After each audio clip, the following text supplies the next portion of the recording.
আপনি কি জানতেন পৃথিবীতে এমন একটি জাতি ছিল যারা পাহাড় কেটে প্রাসাদ বানাতো, যারা বলতো আমাদের চেয়ে শক্তিশালী আর কে আছে?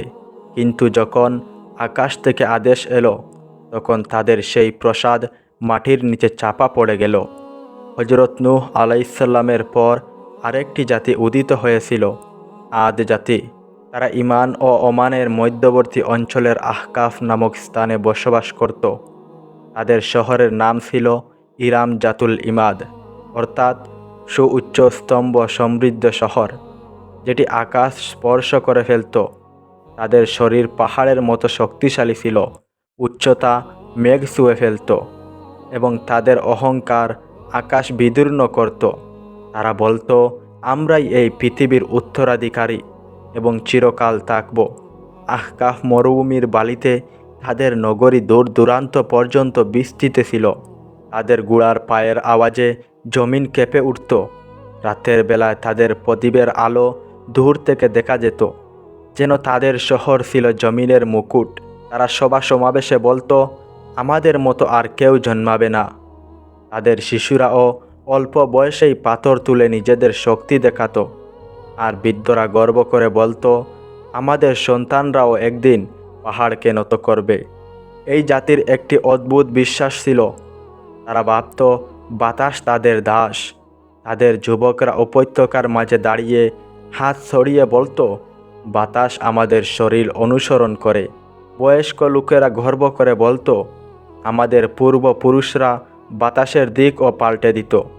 আমাদেরকে কে থামাতে পারবে? যখন দূর থেকে ঝড় আসতে দেখত, তারা হাসতো আর বলতো, এই বাতাস আমাদের নয়, আমাদের শত্রুদের জন্য। কিন্তু তারা জানতো না, এই বাতাসই তাদের সবচেয়ে বড় শত্রু হয়ে দাঁড়াবে। এই জাতির মানুষ শুধু লম্বাই ছিল না, তাদের দেহ কাঠামো সাধারণ মানুষের চেয়ে অনেক বড় ছিল। নদীর ধারে আজও তাদের পদচিহ্ন পাহাড়ের মতো দেখা যায়, যেগুলো দেখে মানুষ হতবাক হয়ে যায়। তাদের বাড়ির দরজা এত উঁচু ছিল যে ঘোড়ার গাড়ি নিয়েও প্রবেশ করা যেত। তাদের পাত্রগুলো পাথরের তৈরি ছিল, এত বড় যে একটি পাত্রে পুরো পরিবারের খাবার রান্না হতো। সময় গড়াতে লাগলো, তাদের অহংকার বাড়তে লাগলো। তখন আল্লাহ তাদের নবী হজরত হুদ আলাইসাল্লামকে পাঠালেন। তিনি বললেন, হে আমার জাতি, একমাত্র আল্লাহর ইবাদত করো, তিনি ছাড়া কোনো খোদা নেই। তারা বলল, তুমি কি চাও আমরা আমাদের বাপদাদাদের ধর্ম ত্যাগ করি? আমরা শক্তিশালী, আমাদের কেউ কিছু করতে পারবে না। হজরত হুদ আলাইসাল্লাম আবার বললেন, আমি তোমাদের এমন এক আযাবের ব্যাপারে সতর্ক করছি যা তোমরা কল্পনাও করতে পারো না। কিন্তু যেসব হৃদয় অহংকারে ভরে যায়, সেখানে উপদেশ পাথরের সাথে ধাক্কা খেয়ে ভেঙে পড়ে। হজরত হুদ আলাইসাল্লাম প্রতিদিন তাদের বাজার, প্রসাদ ও দরজার কাছে গিয়ে দাওয়াত দিতেন। কিন্তু তাদের নেতারা হাসতো আর বলতো, তোমার কথা সত্যি হলে আমাদের উপর আযাব আসে না কেন? কখনো কোনো শিশু তার কণ্ঠের উপহাস করত, কেউ তাকে দেখে পথ পরিবর্তন করত, এই বয়ে যেন আল্লাহর ভয় তাদের চোখে না পড়ে। একদিন হুদ আলাইসাল্লাম তাদের সমাবেশে গেলেন, যেখানে নেতারা সোনার সিংহাসনে বসেছিল।